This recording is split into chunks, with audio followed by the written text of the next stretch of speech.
Ce printemps, au Québec, on a vu des étudiants se lever. On a vu leurs parents se lever, on a vu leurs enfants se lever, on a vu leurs grands-parents se lever.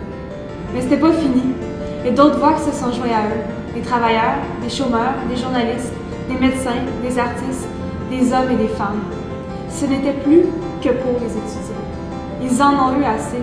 On en a eu assez. Il y a la hausse. Ça passe pas. Mais il y a plus aussi.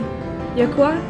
Il y a le plan Nord, il y a les gaz de schiste, il y a les mesures de santé publique, il y a la corruption, il y a la construction, il y a le droit des minorités, puis il y a ce fossé entre les riches et les pauvres.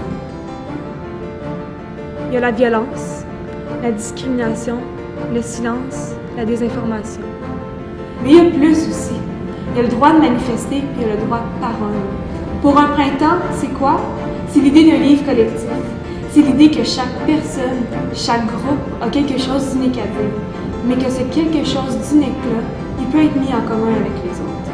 C'est de mettre sur une page des mots, ou une image, ou les deux, de nous l'envoyer, puis de se retrouver parmi des centaines d'autres voix.